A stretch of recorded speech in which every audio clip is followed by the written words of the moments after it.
going on over here? Because some technical difficulties went on, but we got it nig rigged because I'm qualified for the job.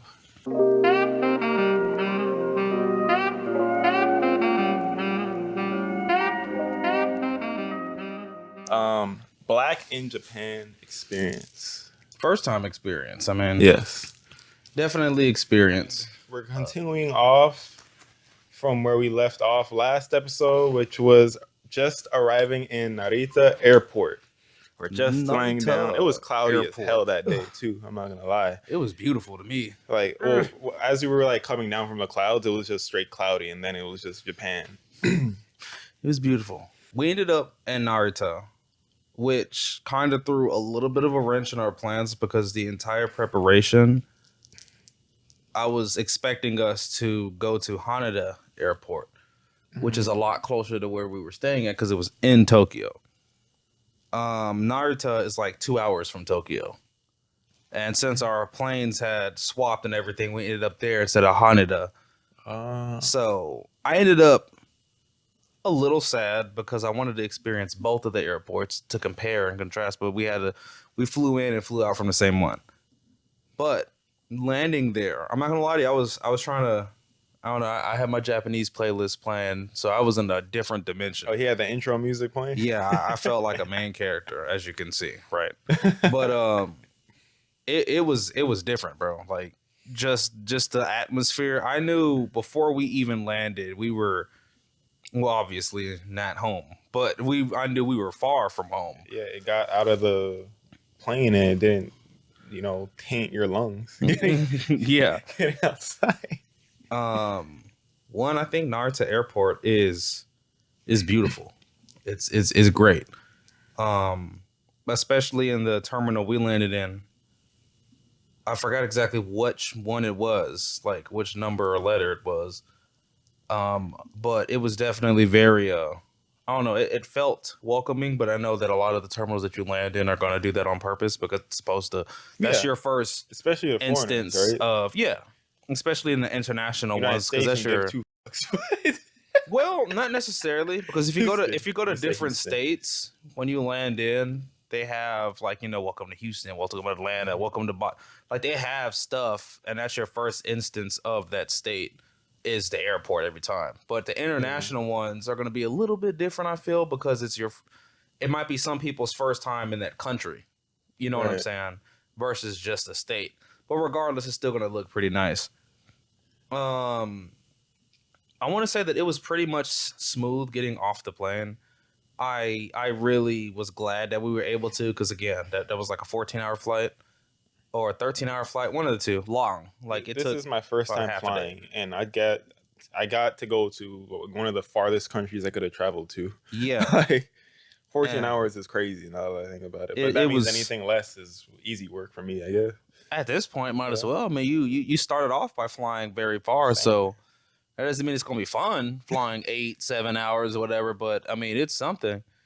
Pop me a Zanny for real next time I gotta fly. You're gonna have to make sure that. But see, now you could see why I was telling you to stay up. I mean, it messed up because the flights changed. But that's why I was saying stay up, because if we have for the people that didn't watch the first video, I'm not gonna dabble in too much, but essentially the plan was fly 3 hours up to Toronto, 1 hour layover, and then fly all 14. So we stayed up like at least 8 or 9, wake up, and then you only got like 3-4 hours left. You know what I'm saying? But no, that didn't happen. But anyways, we are in Japan.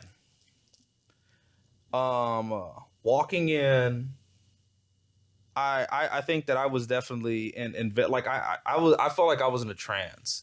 I think until we got into where we had to go to immigration. Like immigration, I didn't even feel like I was in the line for immigration because I was zoned out. Like I was like, bro, we're here. Like everything I was looking at, like when we first walked in and we saw like the Japanese like older ladies and they were like speaking in Japanese and like having like trying to direct people. I was like, bro, we're here, bro. Like, yep, we're the ones who need to understand where the hell we going now. Yeah, I was like, man, it's live. Like all of the videos that we were watching, all of the the things or visions that I used to have, I guess you could say, of like, oh, I wonder how this is going to be if I'm able to go to Japan. I wonder how this is going to be. We're living it. And to be honest, immigration was a lot faster. I think Japanese they move like, I don't want to say fast, but I want to say they move. We got like, them blue passports. They have, well, yeah, but different lines are going to do different things. Yeah. But I want to say that if we for them, from Honduras, it might have been different. But that's what I mean. For Japanese people, I feel like they're very consistent. Yes. Like, they're not messing around. You're probably not going to sit there and show up, and then there's somebody that's taking 40 minutes instead of his 15-minute break. So now the whole line's messed up. You're not going to hear a bunch of Japanese women arguing about how they hate their job and whatnot. Yeah. We're gonna tell you about that when we get back. Like, wow, like we're on the plane, we can hear you. We're like, we get it. But that was in Houston, not Japan. But like it's so consistent that when I looked at that line, I'm not gonna lie to you, I was like, damn, we finna be in here for about 3-4 hours. Like, sometimes immigration takes like a minute. When we went to Aruba, it didn't take that long coming in because I don't think there was that many planes coming in. When we showed up at like night time. There might have been, it might have been right before the joint was gonna close. So kind of like when we showed up to Toronto at nighttime, there wasn't that many people. Like, immigration was kind of simple. It was like that in Aruba. But when we saw that line, I was like, ooh. That line was long as hell. I was like, ooh, that's. We were in there for like no more than like maybe 15 minutes or less. The line was a little bit over 15, but it wasn't anything crazy. Like maybe 20 or something like that. And then once we got to the window, checked our stuff off. I don't know. I felt so nervous because I was like, bro, it's going to be just my luck that I show up and they're like, oh, this doesn't match this. You can't leave. Or I don't know. I was thinking the worst. And I know that's not supposed to happen, but I was thinking the worst. I'm not going to lie to you. I felt something. I just felt like something. Really? It was too good to be true. It was the opposite for me. The only thing that could have went wrong was something on their end. Well, yeah. I wasn't really worried about. I knew we had everything in check. Like, especially after he told me to keep my passport on me. Like, as far as what we needed to get in and out of the country, I knew we were fine. Yeah. They just needed to make sure to have our luggage. And then, heck, that's going to be the next thing that we talk about, right? So we go through there, we find the luggage, bro. This is where I knew I was like, oh yeah, we ain't doing it right in America. Man, we need some of these people to start coming over here and just look like. So we show up to the little thing where the baggage comes out, right? And it falls down and then it's like rotating on this conveyor thing. The way that it comes down is it comes out flat. And when it comes out flat, it takes up more space. So you had a civilian, not even a worker, just a civilian there. He was grabbing them and he was standing them up on their side so that more would be able to come out. Oh, he wasn't even. That's what he was. He didn't work there. There was a person that did work there. And he had grabbed some of the bags, like the suitcases, and he had set them up by size and color coded, like on the side, so that people can, you know what I mean? So for me, my stupid self, I'm over here, I'm sitting here looking at bro, like I'm still fascinated that some random dude is that helpful to where he's just, you know what I mean? I'm like, damn, you wouldn't see that in America. Don't touch my suitcase. And then, you know, now people are tussling. Even though bro was trying to help you out to begin with. And we found his suitcase. And I'm like, where my suitcase at? And then I saw how they were all stacked in a row. Now, I have a huge Naruto headband on mine. So it's hard. So it's not that hard to miss. And then I saw that, I said, oh, they had grabbed it and stacked it up. Like, and I saw that. I knew that it was color. I knew it was size coded because I could see the sizes, but I knew it was color coded because when I looked at the other suitcases, it was the same color as the one I had. I was like, damn, they didn't just pick them up and put them size. They put them in colors too. You're like red, medium suitcase. Look over there. There's red suitcases, and then look at this. Like it was. And that's just the first taste of what it means to be hella. That whole country is courteous as hell, and we're in Tokyo. Yeah. By the way. And like just the culture in Tokyo in general was just so everybody's so courteous to the point where like bowing, which is kind of like it's more than just a handshake, I guess, because they use it for a bunch of different things, from apologizing to saying hello or to show respect. Yeah. They do that very often over there. That's how ingrained being courteous for the most part is in their culture, just on a random person to random person basis.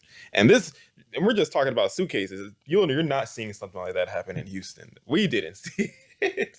To and from, we did not. We got proven right as soon as we showed back up. Like I said, we'll revisit the what do you call it once we get there, because we want to save that for the next one. But no, Yeshua has a point. We got immediately reminded as soon as we got off that plane, we're back in America. Mm-hmm. I don't hate America, love it, but some of our people got to do a little bit better, man. I'm gonna keep it a stack, but that's not what this video is about. I love it, but I do love the people here. That's not what this video is about. Anyways, so we got the suitcases, and then we're able to come out. And then once you're out of that suitcase / terminal-esque area, you're in the general like population area where everybody can random people can just walk in and walk out. As soon as I exited and I just saw everything, bro, I went back and like I think that's what snapped me out of the mode. Because remember, I'm in trans mode this entire time. Whoa. I'm a male. M-A-L-E. What's on your passport? That's correct. That's correct. My passport literally says female. Only my passport. Everything else is male. I don't know why the passport says female. And I'm not going to correct him either. Yeah, never mind. I was about to crack a joke and it was finna get toxic. But anyways, no. So that immediately knocked me out of like the state that I was in, because I felt like I was like walking on clouds at first, just in awe of, because I've been to a different country before, but that was Aruba. And Aruba is nice, but it's a lot smaller than Tokyo is, or Japan is. Like Aruba's like probably second, third world country, and we were only on the resort side. So that little spot that we were at looks pretty and everything, but when we took the little travel around, I was like, oh, okay. Like you see like the little huts and the little, you know what I'm saying? Like you see where it is versus another country that's first world like America is, and it's just people minding there, but it's just so different. So that snapped me immediately out, and we're trying to look for money exchange first. I'm not gonna lie to you. I was just like, man, because we had watched some videos talking about what the first things to do in Japan. Yeah. And it was to get money and I guess get SIM cards, but I got the international data pass in my phone company. I think you did too. Yeah, I did. We figured that out in Toronto because I didn't know at first, but you had to turn my data roaming on. Yeah, okay. So all we needed to do was go get money. So we went and withdrawed some.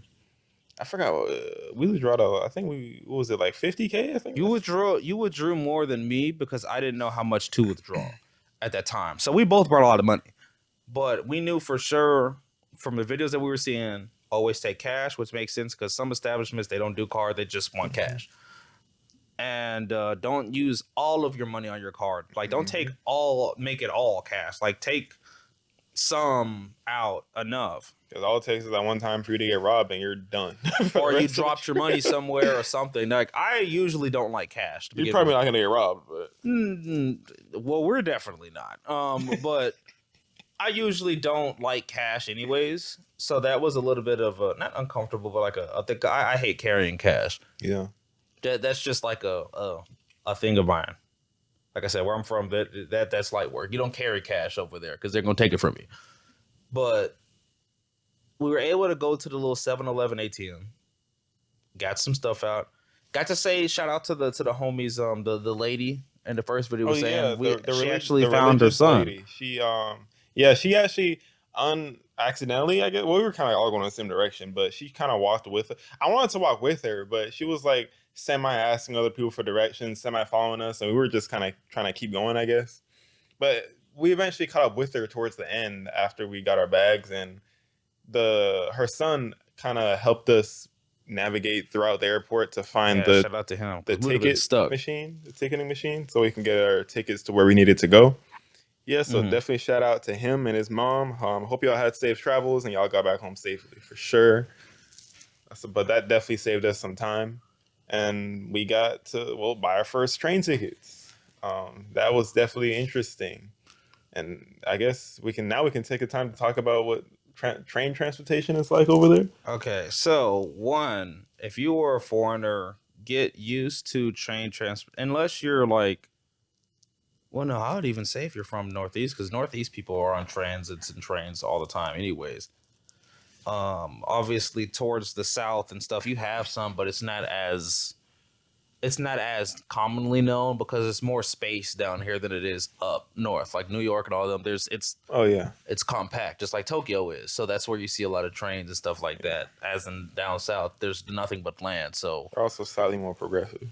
But definitely when we're talking about foreigners, okay. So before I get there, I want to give kudos to the staff that is out there near the train stations, because them boys done helped us like a lot. Because obviously you can tell from us, just our looks, and then the looks on our face, we don't know what the hell's going on. So they can be like, "Oh, confused foreigner, here, what's going on? Let me help you."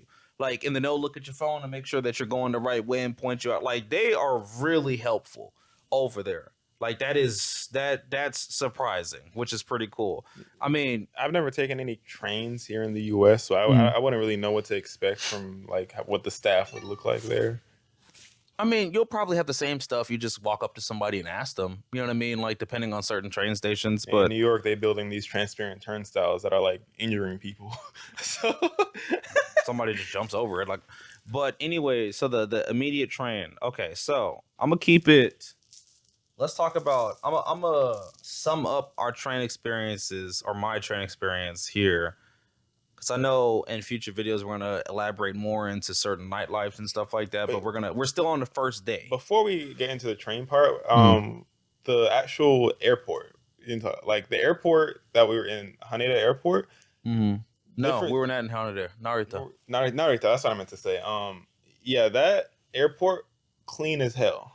Like, compared to the Houston one, like the floors are just like they're smooth. Like whenever I'm dragging my suitcase throughout the Houston airport, like it's bumpy as you would expect, tiles. Over there in Narita Airport, like the whole thing is like smooth and level. Like it's effortless to take your suitcase around the airport. Like I think Air Canada's was nice too in Toronto. Their actual airport. Theirs is definitely now the plane's good, but the airport itself was pretty nice. And just getting into the airport, like once you get outside into the main area where all the shops are at and all the people and the foreigners, bro, there are so many. Like if you like Japanese culture and you're engrossed in like their brands and the anime and stuff, they use anime to like promote like almost anything. Promote almost anything. So there's these huge glowing signs everywhere in this big ass airport, and it's just nice as hell. You'll see Mario in a airport like employee's outfit pointing at certain stuff. Like it's crazy, and it's really nice. Yes. No, the airport. I want to say I'm gonna go Narita. Right, I'm gonna go Narita, Air Canada, and then the Houston one. Yeah. If I had to rank those three, just airport experience itself. As far as I'm concerned. Now, food, I don't care what he says. The Houston food tasted better than both of theirs. Yes. Houston, I might go Narita and then Toronto and Vicar. Like that, I'm not eating at Tim Hortons again. You can't force me to. It's not the move. And it's not no slight to Japan or their food. Houston, Texas in general just has like a lot of culture. And a lot of that bleeds into the food, even the fast food that's sold there. No, Houston food, that's light work. Yeah. The terminal and what do you call it wasn't bad either, but that $50, anyways, because y'all already heard that. Now, so we're gonna go to the train. Back to what I was saying. I'm gonna keep it a stack.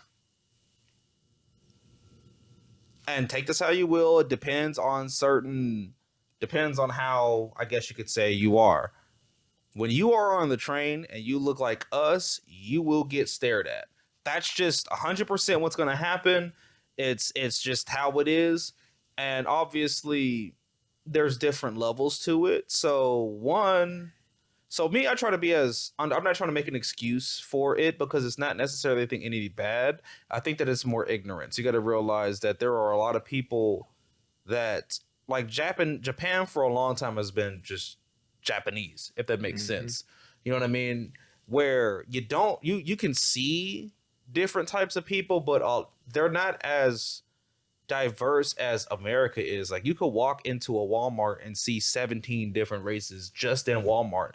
And since we've been in America so long, we're just used to that. We're used to seeing like, oh, there's an Asian dude just walk by us. Like, so what? If there's an Indian dude or Hispanic or black or white, like we're used to seeing anything. and it's something that I was made note of, or I had heard about. But like when you go out of the countries, there's not as much diversity as you think. Like you'll see some for sure, especially certain parts. But other than like outside of the airport, whenever we were walking around, bro, we walk past thousands of people, hundreds of people, and not counting the touts, you might only see like maybe 2 other black people. Maybe. But I mean, that's just how it is. Other than, I mean, America itself is just going to be the diversity, be it like Canada, USA, like that's where you'll see a lot of diversity stuff at. But like over there, man, on the trains, I don't even think we saw any black people on the trains. We were the only ones, I think. No, we were the only ones on the trains. But they will definitely,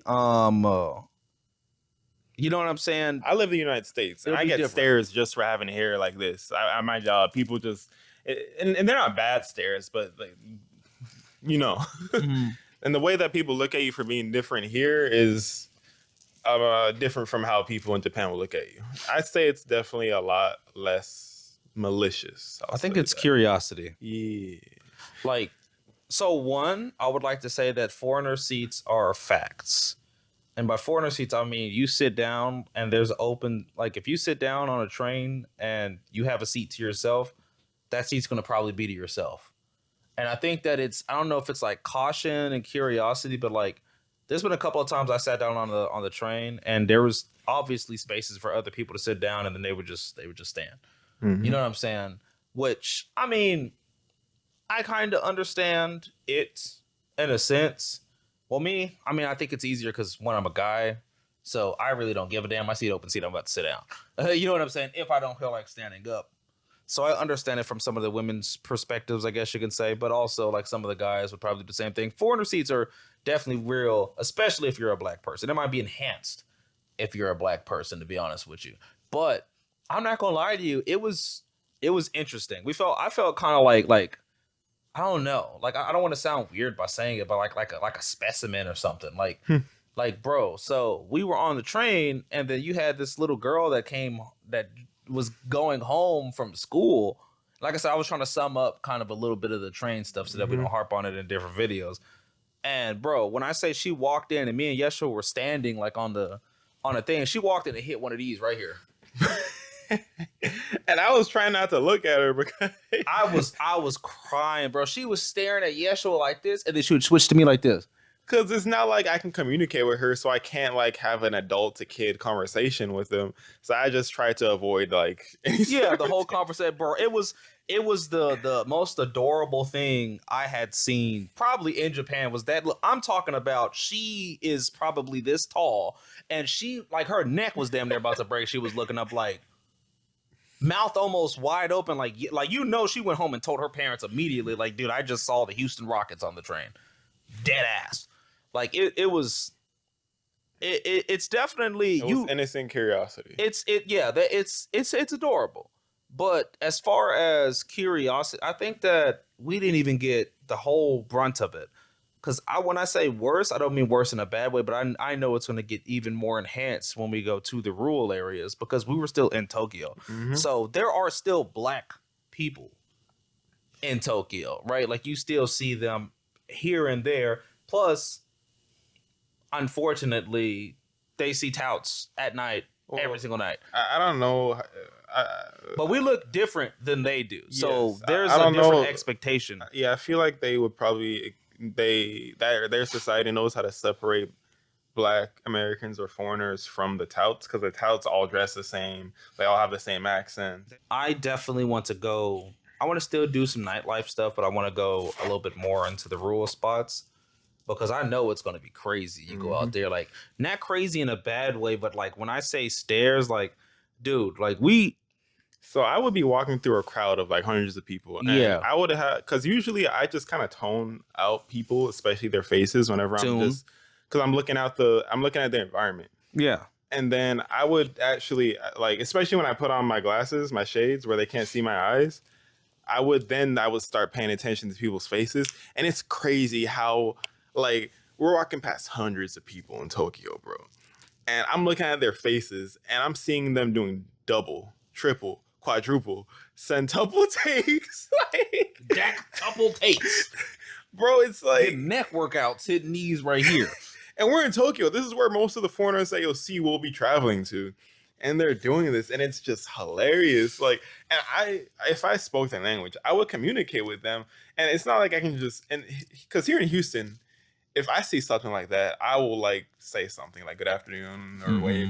I can't really do that here because it's just different. And I'm sure that's just how their culture is. You just walk past people and they don't care. Everybody is very much to themselves, especially in the daytime.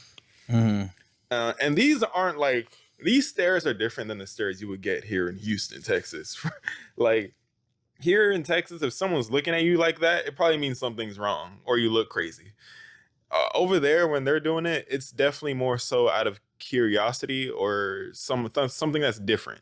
Yeah. Over here, it's like you're a cell that doesn't belong in the body.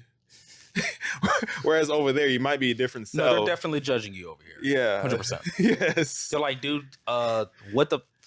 Yeah. And you will be talked about probably badly. Yeah. To their friends or to your face, depending on who it is. Yeah, but I got called out of my name going to McDonald's that one time in America by a homeless dude. What the hell? Yeah, bro. I had the sad mouse hat that I have with the ears. Yeah. Bro, I had pajamas on. It's 3:00 in the morning. I was off. I wanted a little snack. So I went to McDonald's with the sad mouse hat on. It had the ears. It's a beanie. Well, beanie, and it had so you know which one I'm talking about. Yeah. And the beanie has ears, like I was saying. So I went to go get me a sandwich, and the homeless dude was sitting at the table, and I just, hello, I did that when I walked in, and then he didn't wave back, but I was like, all right, fine. He doesn't have to, you know what I mean? I'm just being nice, and I'm tapping the little screen, and I could feel him staring at me. I'll turn around like, I'm not adding an extra burger, bro. Like you're in the wrong McDonald's, boy. It's a damn near because, bro, I waited and I got my food, and then right before I left, he didn't even whisper. He looked at me dead in my eyes and he just dropped the F word. The one that rhymes with maggot. He said that to me like dead. I was like, oh, okay. Thanks. That actually means something now, by the way. Yeah, well, like it alludes to something else. Well, another group of people. Well, that's what he was meaning, and I was like, oh, okay. Well, I guess I'll take my, so and so ass to my house. Drive away in my car. I don't like doing that, but like you didn't have to pick no beef with me for no reason, bro. I'm out of my business. I can't get a burger and then go home. My God, bro. You can call me whatever you want to call me, as long as I'm, anyways. But yeah, no, it's that just goes to tell you the difference. And if someone doesn't want you somewhere in Japan, like a bar or something, they will respectfully let you know. Like, they're not going to call you, at least not in front of you. Maybe when you leave. I don't know, but no, because they're not confrontational people. Whereas in America, some people go outside and try their best to be confrontational. They pride themselves on doing it. They're not confrontational people. So if there's a way that they can avoid a confrontation, they're going to try to. And that, like I said, that's also part of the reason why you could say foreigner seats exist, because some foreigners just don't understand train etiquette. So talking loudly on trains, being on your phone, talking to somebody on the phone, like that's just certain things Japanese people don't do. And they sometimes, that's why like the foreigner seats would exist, where they just won't sit over there, because it'd be easier to sit next to a Japanese person because they should already know what to and what not to do on a train. But then you see all of these influencers going to Japan, and then they're on the train and like, oh, you're a Japanese person. And it's like, bro, I just got off of a 11-hour or 14-hour shift or something. Like, I need to go home and take this 2-hour nap before I have to go to my next job. Like, you know what I mean? Like, I don't want to be on your YouTube channel. Leave me the hell alone. Like they do that sometimes to just avoid the awkward conversations. But no, I think that the trains, I think that's probably it for as far as the bad things go. I never really had a problem with it, like the people staring, because I already assumed that was going to happen anyways. Yeah, I expected that to happen. I expected to be rejected, not because of any form of racism or discrimination, but just because it's something that they're not used to. There's the language barrier and the culture barrier. And so I expect that they would just want to be as comfortable as possible at work. At least at work. Yeah. So that was probably the end as far as that goes. But I think that there's so much more good than there is bad, because since we're on the train topic, we might as well talk about just how the pricing. Bro, we took an Uber from terminal A to B and Houston Airport, and that shit cost like $20. We took a 2-hour train from Narita to Shinjuku where we were staying, and that joint was a nice little. That might have been the same price. Yeah, it might have been 15, the same 20 price. bucks. So we went 5 minutes around the corner for $20 in Houston, and went 2 hours for $20 in Japan. What the hell, bro? These people, this society is screwing us. Like, like balls deep, no Vaseline. Uncle Sam does not give a damn. Right, Fleech Johnson style. like, bro. Diddy without the oil. He does like, bro. We went 2 hours for $20. 20 and then of them here in Houston, we went 5 minutes for $20. I don't think you understand how insane that is, bro. It's not. It's like I don't belong in this country. It's like a terrible. I'm telling you, the whole process was just so eye-widening that I like my brain was damn near shaking in my head, like looking at just prices and stuff. But when we got off the train, I'm not gonna lie to you, that was probably one of the most fun things, because I mean, it's the first Japanese train. That's like a staple in the Japanese culture. Is a lot of people, if not everybody, damn near takes trains. We got everywhere. I think with that one ride from the airport to as close as we could to the guest house, you got to experience what it's like with little people on the train, like a little amount of people, and then with like jam packed. Like there are people standing up. It's gonna be people standing in front of you. Even sometimes when you're in an elevator, people will pack that elevator like sardines just to avoid walking. The good thing about that, and this is not even just in the train, but Japanese people mind their damn business, bro. They'll be right here this entire time. No matter the age. I be nosy as hell, bro. I be looking at people's phones to see what they doing and stuff. I be nosy. on the boy club joints. Yeah, they were like how we got like Tinder and stuff over here that's popular. Like they got that here too. I mean, in Japan as well. But you would see these girls and they would just be swiping like host club dudes of different, because they take up different archetypes from like your gangster to your femboy. Yikes. Like just different archetypes of host club dudes, and they're just swiping. Like, they would be in the club doing this, bro. You're in the club surrounded by dudes, and then they all like, bro, what is going on in their country? Anyway, the train rides are, yeah, like you said, it could be jam packed like sardines, and people mind their business, but not me. Yeah, obviously. You fit right into the stereotype that they so desperately try to avoid. I can't even look at my host people. You all on the phone. I wasn't like be all up in their business or anything, but like, you know. You definitely I was side-eyeing the fuck. Yeah, they're definitely glancing to the left and the right trying to see what's going on. Yeah. Freaky ass. But see, the train ride was beautiful. I'm not gonna lie to you, like I said, we stepped out into Shinjuku. As soon as we left out of the station, the ours was like an outside port. Like once it dropped us off, we were technically like almost outside already. Yeah. I want to say, man, the noises of nightlife it was so perfect. I know we have video on it, so I hope that's probably playing right now while we're talking or whatever. But it was so like we stepped out. I put it on my Instagram story immediately. Like I was like, brother, I was just looking around. It was one of those on the train. We didn't, because it was nighttime when we were there. When we arrived, so we didn't get to see much outside. A lot of the rule spots that we saw on the way back, we saw in the daytime. But on the way to, when we first arrived, that's crazy. Yeah, we missed all that the first time. We missed all of that the first time. Now that you spot that out, wow. And when we got there, like I've never been to New York, and I never wanted to go just because of all the bad things I've heard. But Japan, New York's not a bad place. I don't know which has the higher population, but Japan was like the city is clean as hell, bro. Japan has a higher population because it's a country. New York Tokyo, is a state. Tokyo. I'm in Tokyo. Freak.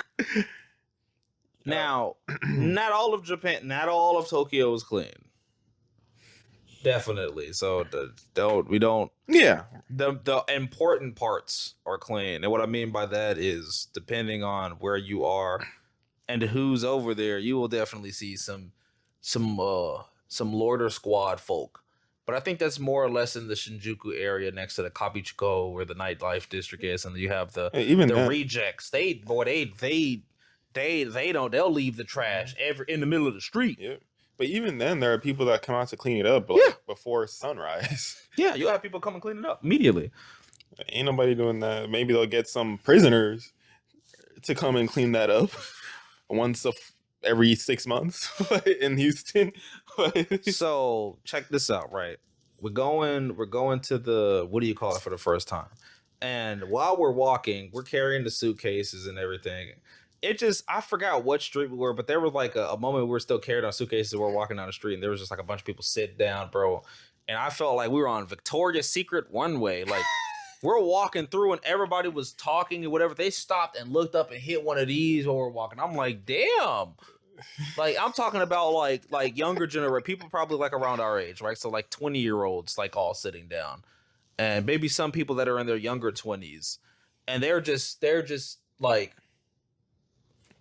You can tell like it's curiosity. Maybe some of it might be envy. Like the dudes that have the do-rag sitting down are probably looking at us like, wow, it's 2 Chainz and Kendrick Lamar walking past us. That's crazy. Like when we get to the part that we won't hit this video probably, but there's one night where we were on the street with the homie James Star, and I met a lot of black people that were not black. I met a lot of black people that were not black. It was funny, but yeah, no, it's definitely some stairs. But I was so infatuated with just I was in tourist mode. I was just seeing everything. I could see them doing it, and it was funny.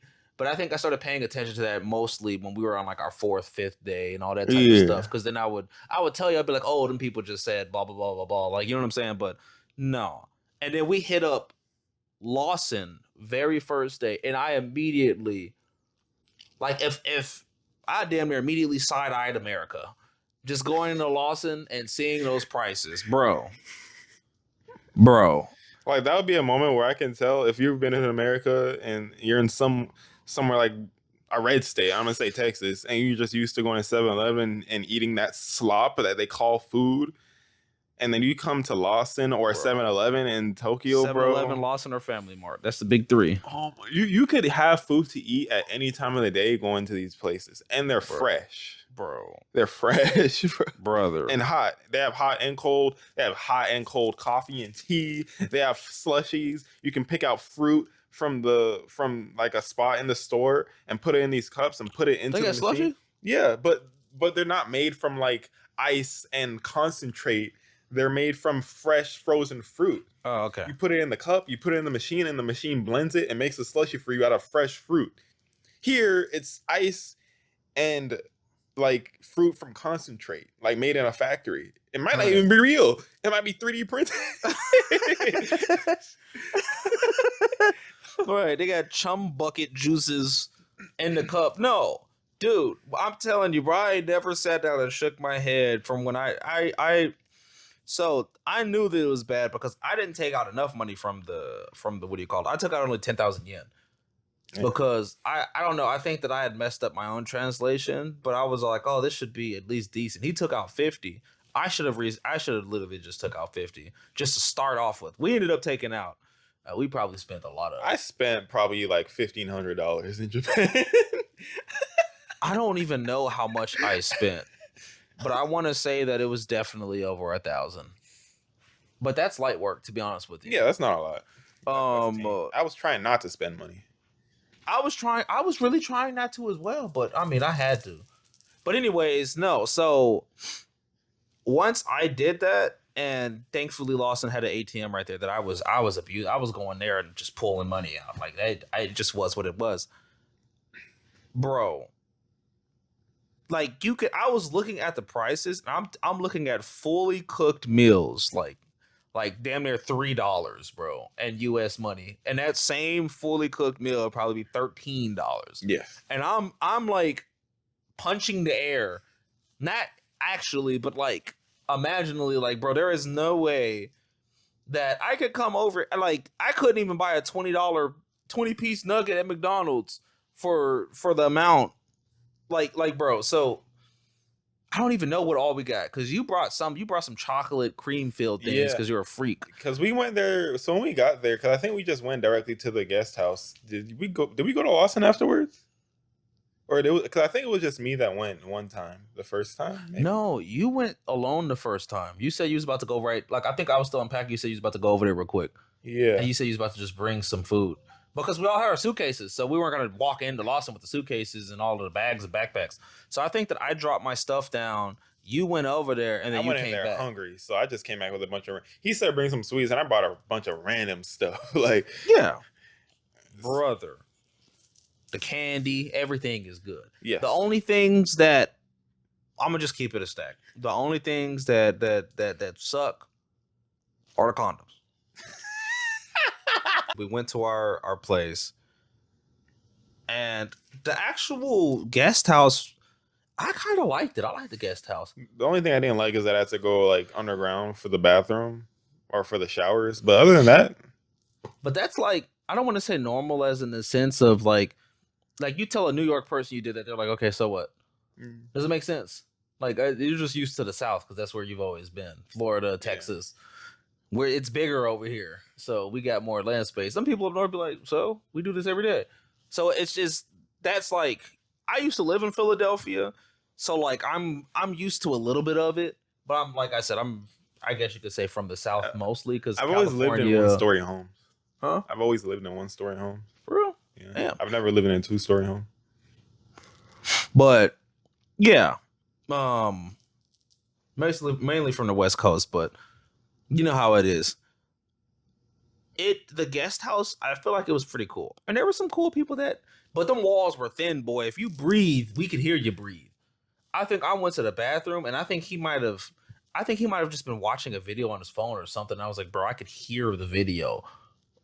Like that, them walls were thin. Mm-hmm. So that was, interesting. Thankfully, any of the people that were guests didn't snore loud, because I guarantee if somebody had like one of them loud snores, we were going to be cooked. I don't know what type of neighborhood or what tier city Shinjuku or that part of Shinjuku was. I like to think, because the guest house I don't know if all guest houses have walls that thin, but that might have just been that one, but that one was thin. But man, I think that we were definitely exhausted, and I know for sure I had awkward sleep on the plane because I just couldn't get into a good position. But I think by the time we got there, so we showed up at like in Japan, Narita, 4 to 5, maybe, right? Mm-hmm. Went through customs. We're probably at the guest house around 7:30 ish, because I know we went to bed like at 8 or 9, and we woke up and started walking around again like around 5 or 6. So yeah, about 8 o'clock and some change, close to the 9 is when we actually settled down. And we woke up at like 3 o'clock, bro. And bro, it was pure comedy outside. Like, so I want to say 3 or 4. What day is it that day? It's like Monday, isn't it? Like, it was Monday that day. Yeah, like probably a Monday. Brother, it was pure comedy outside. Like, no, it was Sunday. Sunday, it didn't matter, whatever. But yeah, it was Sunday. Yeah, it was Sunday because we showed up at Sunday. We showed up at Sunday, but when we woke up, it was technically Monday morning, because we left on the 21st, which was Friday. 22nd, Saturday. 23rd is Sunday, and 23rd is when I took this picture. So, but anyways, Monday morning, like 3 a.m., bro. No, it had to be past 3 a.m. Probably 4 or 5. Yeah, it was like 4 or 5 when we actually, because we were browsing our phones until we decided to just get up and go out. So we woke up and then probably doom scrolled a little bit. And then we were like, bro, we're not going to just sit in bed until like 12, 1. No, like let's just go outside and walk around, brother. People were getting active, bro, in different ways, by the way. So it's like 5 and normal club time. I don't want to say universally because I haven't been there universally, but I know in Houston it's usually 2. Yeah, around 2 is when most clubs start closing. And out there in Japan, there are some that close at 2, but I want to say that I want to say 4 is like the time. When did Warp close? I want to say 4 or 5 p.m. is when they start closing a lot of the clubs. Warp closes like around 4. Not p.m. a.m. Yeah, that's what I meant. 4 or 5 a.m. So 4 or 5, I think. I don't know if that's just a Japanese. Now there are some Japanese clubs they close like 10 a.m., 11 a.m. Yes. Y'all are strong, but I want to say 4 and 5, whatever that sweet spot is. That's when we had just walked outside. So I'm guessing we had walked outside while the clubs were closing, and we saw the freaking unlockable characters, bro. Like we walked outside, we saw the night crawlers. Now, mind you, we're staying in Shinjuku, not even on purpose. I think we just wanted to find a place in Tokyo that was going to be around Shibuya and everywhere. But now that I know that the train stations are as mobile as they are, we could have really been anywhere. It wouldn't have mattered because we would have been. We could have went to Osaka, bro. Well, Osaka is not Tokyo. Fuck. I'm talking about like when we were trying to stay in Tokyo because that was the main place. Yeah. And Shinjuku just ended up being where we stayed, but I'm glad that we did because now we know where to, I guess you can stay and see how, and now we know how accessible everything is. Mm-hmm. I didn't know you can travel around 2 hours for $10, like, or $20. Now that I know that, it's a little bit different next time we go and we decide to stay somewhere else. But we walked outside. And brother, we saw some girl was already like just on the ground, shoes even off, like feet out. I'm like, bro, okay, cool. So she's cooked. Yeah. And we saw dudes crying while walking. We saw dudes sitting on a staircase crying, and I think a cop was. There was a cop there because I'm pretty sure that he got cooked probably by a tout. And touts, obviously, that was our first taste of touts. Now, I had already done my research, so I already knew to ignore them completely. Mm-hmm. But we're going to give y'all a warning. And it's not even just in Japan. These are like places that I've heard that other places, but I know that it's bad in Japan. Touts. These are going to be these Nigerian dudes. And Chinese ladies. Or Chinese ladies in these puffer jackets that are going to walk up on you. Primarily the guys. They'll do both because I know that a friend of mine, she was in Korea, and there was guys that were doing it to her, trying to get her into like bars and stuff, which is, I don't know, like weird. Sus? Like, I mean, obviously there were touts too, so it's sus. But I think that they're going to go for guys more because, you know, we have these girls that are in the bar. They're going to promise you cheap drinks or girls in bars, mainly going to be girls if you're guys, mm-hmm. because they're going to just be like, what do you call it? And their whole purpose is to get you into the bar and drain all of your money out. Like, it's tough. Once you get in, you ain't getting out until they get what they want from you. Now, I'm going to tell you what the cheat code is. Walk somewhere with a girl. Because we came out the club that one time with a homegirl, nobody bothered us at all. When we went to Wendy's, they didn't say anything good. So if you are walking with a girl, they won't say anything to you. Or if you just appear Japanese, they'll leave you alone because they know you know the law. So they'll be like, but definitely touts bother. Like, so we went to the Godzilla head. We went like deep Shinjuku, like you know what I mean, like where the stuff is. And like, them touts were on us like. On our behinds, like a back pocket on a pair of pants, dead ass. And it was. And they'll walk up to you. They'll put their arm around your arm. They don't care about your personal space. No, they'll have a phone out and they'll be like, "You want to massage it? Massage. And then be swiping these naked women on the phone. I'm like, bro, you're selling your daughters and granddaughters on your phone. And first of all, Chinese, so you're probably never even going to see them anyways. They're going to get you in there, and that's if you're even lucky to see whoever you picked. You're going to have some old person walk in there and be like, well, I don't care if you wanted me or not, pay. And if you don't pay, we're going to get them dudes that are hiding in that closet to come out that closet and put you on your behind. And rip your balls off if you don't give us your money. Right. So the best thing to do is to not go over there at all. My recommendations were to be just, I don't know, be a decent human and have fun and be approachable and talk to people, and then you'll be able to have a good night or a good time or whatever the hell you're looking for. You don't need to tout it up. It's the last thing you want to do. So definitely avoid those people because never good, never fun. And it's bad when they're making public safety announcements during the morning saying that there are touts that are going to show up at nighttime. Do not trust them. Yes. And I'm all like, okay, so are the touts asleep at this point? Because it's like, how do you not know that the people know that you guys exist? They got to be vampires or something. They're in their coffins knocked out because during the day, the police is literally like, yo, be careful of the touts. They're going to be standing outside with that work on trying to get you to pay some of this money. No. But I think the only one that stood out to me out of the touts was some dude, I think it was from the Philippines, that was trying to like sell butt. Bro, the dude that stood out to us was the one that came out from America. Because he almost got us. Because he pulled up like, hey, we just got the club. And he was like, hey, we got another club that's playing hip-hop music. And, he was spoken perfect English. I said, oh, okay. No accent. Because once I hear the accents, I'm like, oh, yeah, nah, bro. We almost juiced our homeboy Kevin because of that. Because he was...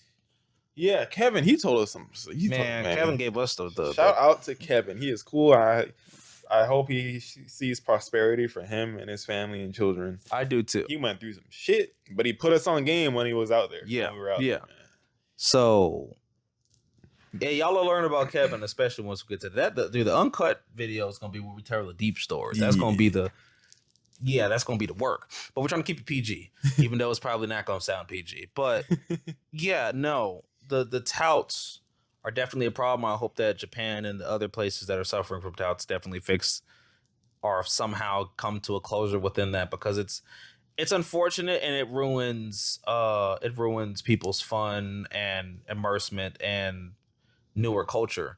And I've seen recently that there's been people that have been attacked by certain touts. There was one that got famous probably like a couple of days ago that I saw. Where it was like a white guy or something like that. He might have been like a vlogger or something like that. Just vlogging his surroundings or whatever. A tout came up and, did the whole ass blah, blah, blah, blah. The dude was like, I'm good. Like, kept it moving. But I don't know. I guess the tout had to meet the quota or whatever, or just was mad that homeboy was paying him no, never mind. Smacked him upside the head, like on live camera. I'm like, dude.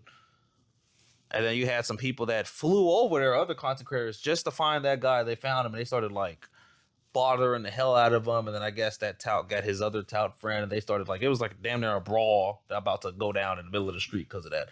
Like it's tough. Y'all got to be careful because a lot of them people, boy, they're part of like Nigerian mafia, Nigerian mobs, and them boys will come and get you together if they need to. Now they asked us, but we're also taller black men, so black dudes. It's a little bit easier to avoid because and I'm pretty skinny for someone from the United States. Yeah, but they're skinny and they're short. So yeah, so it's like it's not saying that we're gonna be like, oh, we could just beat up all the touts. Definitely not. But I think that they know it's gonna be more of a struggle with us, so it'd be easier to go pick on some skinny white dude than it would to be picking on two tall Negroes, because I'm already going to avoid y'all, but as soon as you hit Yeshua with one of these or one of me with one of these, then now we got a situation on the side of this. You're gonna have to earn that paycheck they paying you tonight. Yeah. So we were trying not to get into any conflict because we're not trying to get deported or anything. Or end up behind bars in a jet. That's the last thing I want to do. So 9 times out of 10, I'm like, bro, I'm good, and I'm walking away. I will let the bad primitive activities come out if I gotta defend. We gotta defend. Yeah, that's last resort. That's exactly what I was hoping for us not to have to do, because I knew that the only way that would happen is if one of the touts decided to get annoyed and try to, like, I don't know, wrestle around with us. But I don't know. It's I don't want to say that it's easy, because it was easy for us to kind of avoid them because we kept conversation short and we didn't stop. I think at the beginning, the first couple of nights, we stopped, not to necessarily hear what they were saying, but just like out of I think for me, it's just kind of like out of a respect or courtesy thing. When somebody's trying to tell you something, you kind of like stop and listen, even if you don't want to hear it or something like that. But then like the more and more we had interactions with them, I'm not gonna lie to you, it was easy clap. I got taught, like, the ladies would come up, massage you. I was like, dude, my wife is over there, like, or my girlfriend. We're meeting our girlfriends. At first, I said meeting friends. That wasn't good enough because they're like, oh, bring your friends over here. Once you said girlfriend, I told one of them that my girlfriend was my right hand, and she was like, "No, you got me." At first, after a while, I was just like fucking with them. Like, I thought it was funny, but that for the ladies anyway. The guys, no, we didn't even. No, we teleported past them. Yeah. Bro said, "Oh, I see that chain. Is that chain real? Got this joint on Amazon, $12." There you go. Now in the club, it's $12,000. If anybody asks, it might be more. Is it actually $12,000? Hell no. That Amazon Prime. I'll show up to your house tomorrow. And looked, and that joint dancing in the club too. Yeah. The lights hitting it. That looked nice.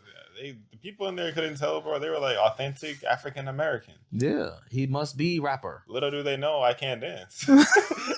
Well, that was made apparent very quickly when the music came on. I was on the floor getting active, and I don't know what the hell you were doing. Stiffer than a fence post. Hey, but they loved it though. But no, other than that, the nightlife was definitely something that was nice. The first night, like, still trying to stay on the first night. Yeah, because we didn't go to any clubs or anything. We were just we just wanted to experience it. Is that how you pronounce it? Kabuchiko? Yeah, and other places around, like, not too far. Like at max, I want to say we probably did we did a big like circle because we ended up like on the side of the Airbnb. Like a huge unintentional circle. Yeah, like I don't even think that we tried to. We just ended up there, but it was interesting. Like that Japan is such a walkable. We did all that in 30 minutes. Like, yeah, like we took like a big lap, bro. To find something like that in Houston, you do have to spend a buttload of money just to live near a street that has something like that, bro. Mm. We were just living in some guest house. And we walked 10, 12 minutes away, and we just saw the activities going on at 4 or 5 in the morning. And I feel like this is just like because we're using USD out there, and so I don't know how much money the average Japanese person spends from their paycheck living out there, bro. I have to do more research to see that, but just based on the US dollar to yen ratio, bro, like living out there would be so cheap compared to like living in downtown Houston if you just want to live near the nightlife. Yeah. For real. The nightlife is active. It's buzzing on a weekday, bro. Now there is some nightlife in Houston for sure. But I want the Houstonians that haven't been to Japan to realize, the ones that be in the nightlife, y'all know how it can get during the nightlife, especially on the weekend. Imagine Saturday night is just every day in Japan, bro. Yeah, but the people in Houston, they're like, I feel like the people over there, most of them are like grown ass people. They be like people and they like. Oh yeah, but in Japan, they're in their 20s and it's club life. You go to Houston, you see some 40-year-old in that joint trying to get active. Bro, go take care of your children or something. but no, it's a bunch of I'm telling you, we showed up. It's Monday, like there ain't no Thanksgiving break for them. I don't think they celebrated so. There were still kids going to school while we were on vacation. So I'm like, bro, it's Monday at 4 a.m., 5 a.m. Why is this girl shit-faced on the ground with her shoes off? Wow. Like, what's going on? Like, we immediately saw just activities, bro. People inside and outside the club. Like, it's...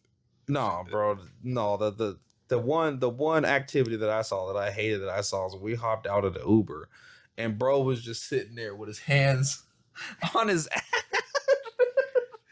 I wanted to flip the planet, bro. Like, we saw straight Japanese butt cheeks, bro, and not from no girl. It was a whole dude. Like, he didn't have no drawers on. You got mooned? Yeah, we pretty much got mooned. Like, he didn't pull his pants down and show us, but I'm saying, like, we hopped out. And bro, I don't know if he's trying to warm his hands, but he didn't have no back pocket, so he put it in his pants. But I don't think he realized how low or how far his hands were in it that protrude. Like he didn't have no drawers on, his butt was showing. I'm like, Mud, hey, Kaj, pick the pants up. You don't feel that breeze? Yeah, we walked around, man. We saw a lot of stuff. We saw just random Japanese cops out there. We said, I forgot to say good night in Japanese. We would just say hello to them, but say good night, and just to be respectful, you know. And bowing. Now that I'm thinking about it, like either because the nightlife in downtown Houston would usually require like, you know, mobile, able-bodied cops just in case something goes down, and they're carrying around tear gas and stuff. Out there in that nightlife in Shinjuku, Japan, bro, like there were usually older Japanese dudes that look like they wouldn't be able to stop anything. But rather than thinking that you're gonna be unsafe, in my opinion, I think that's just a sign that even in an area where there's this much activity, you're not in that much danger to an extent. Because like they're not gonna stop you. Like if anything's happening, then they're not stopping nobody. They don't have any guns. I don't know if they have like tasers or anything, but they don't have guns. They got batons. Beat the hell out of you with it. They got those. They got those. But no, I think first night, especially coming from I wouldn't change anything at all. Like I have no regrets from Japan at all, but I definitely do. I do like how I'm glad we were able to get up out of the bed and take that little lap, because I was tired, but I think because we immediately went to sleep, that we slept for like 6 hours. Yeah, but we didn't, like, that's what I'm saying. Like sometimes when you just immediately go to sleep, you don't go to sleep that long, if that makes sense. Like if you sit down and you try to relax and do all this stuff, you drain the rest of your energy out, and then you go to sleep. That's when you're waking up at 10 a.m. or well, 9 o'clock is early for me. I'm used to going to bed at like 11, 12 in the morning. You work in the plants. You've worked in the plants before. There's been times you get home and you could be out at 9 and that's it. 8 o'clock, 9 o'clock hit, you're done. There ain't nothing, you know what I'm saying? Especially getting off of a flight and traveling between the other side of the world. We time traveled into the future. Yeah, technically speaking. I fell asleep kind of for like maybe 4 hours on the plane. Maybe. Must be nice. I don't know. Maybe longer. I don't know. Must be nice, bro. So maybe that's why. Well, we woke up at around the same time, so I don't know. Yeah, I don't know how we did, but I'm glad we did, because we had the same thought. Like I was like, bro, let's scan the perimeter, bro. And I'm glad we did, because that was our first introduction, and it was light. Like we was probably out there 30 minutes, maybe 30, 40. That was our first introduction to the nightlife, and that's before we even stepped foot in a club. But that's the, I guess you could say, reaching Japan section. Yeah, that's our first morning or night in Japan. First night in Japan. Getting cooked at the airport, and then taking one lap around the Kabukicho area and seeing premium NPC work. Yep.